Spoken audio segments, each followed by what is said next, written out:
Today we're gonna make some Wagyu Biriyani. Plus, I have my grandma with me. She's gonna rate it between 1 to 10 chilies because only a Bangladeshi grandmother is allowed to rate Biryanis. Now let's go to our local butcher. This place is super unique because it has halal Wagyu. It's my grandma, so you know we gotta keep it halal. So I'm here at my butcher and he has this 8.5 Australian Wagyu. But I don't want to use this for the biryani because it's really delicate. And the biryani, we're gonna kind of stew the meat a little. And I know that majority of the fat would come out of here and you're gonna be left with very little meat. So we're actually gonna use the top round Wagyu, which I'm gonna show you. So this is the top round Wagyu that we're gonna be using. As you can see, the marbling is still insane. So we just got out of our butcher and we are heading back home. I'm so excited to try this out. First, get your biryani packet and throw it away, because we're doing this from scratch. Now don't get overwhelmed by the steps. I'm going to link the detailed recipe in the description. And while you're down there, hit the like button. But first we're gonna slice up some onion. You want these onions to be sliced very thin. And we're gonna use 2 whole large onions. That's right, I know it's a lot of onions, but trust me, we need it all. You wanna grab a big Dutch oven and we're gonna put in 3/4 cup oil. I know, it's a lot of oil. We're gonna put in our red onions and we're gonna cook it on medium-high heat until they are nice and dark brown. You'll also realize they'll reduce in size by about 70%. We're gonna take half out and the other half we're gonna keep in there. Now I'm going to be taking out some of the oil from the pan,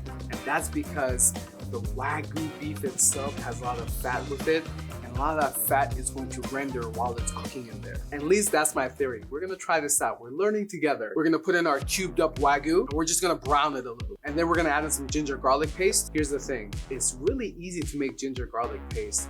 You can spend more money at the market and buy it pre-made. However, you can just make it yourself. And it tastes a lot better and more potent when you make it yourself. Next, we're gonna put in the aromatics. All of these aromatics you can find at your local South Asian market. Just do a quick Google search. It's 2024. I'm sure there's one near you. You're gonna cook this for about 2 to 3 minutes. You'll know time's done when the garlic gets really fragrant. At this point, we're going to cover it and we're going to cook it on low heat for about 5 minutes. We do this because we're gonna let it steam inside. And once it steams inside, you're gonna see that moisture really come out. And when you do open it, you'll see that moisture build up. And at this point, we're gonna add in our sliced tomatoes. Listen, I know this is not traditional, but there are biryani recipes that do call for tomatoes. Just trust me on this. Now we're gonna add in our water. We're gonna add some salt. We're gonna bring it to boil. Then we're gonna cover it and we're gonna let it simmer for about an hour or until that meat gets really tender. Now at this point, we're going to add in our seasoning mix. To that, we're adding 1 whole lemon juice and yogurt. And we're gonna cook that on medium heat until that oil separates and comes to the top. Now in the meantime, you wanna cook your rice. We're gonna be using basmati rice. Here's the thing I like to do before I start cooking my rice. I like to put in some cardamom and bay leaves in there.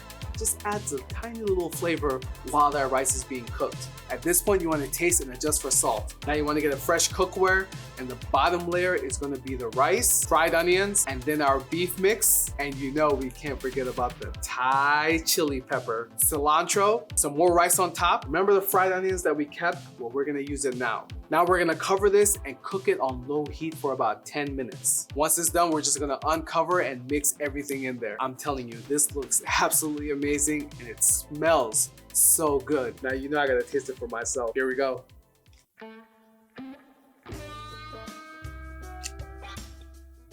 Immediately, as soon as you take that bite, you get hit with all the aromatics and the meat just falls off and it just literally melts in your mouth. This is absolutely amazing. But most importantly, will my grandma approve?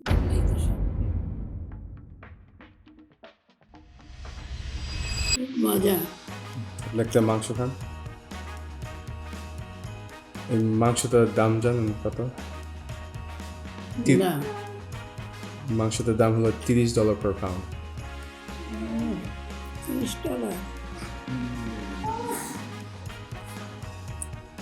মজা আছে অনেক মজা মাংসটা তো অনেক মজা I hope you guys enjoyed this. Just please do me a favor, hit that like button and subscribe. Let me know in the comments which dish should I make next with Wagyu.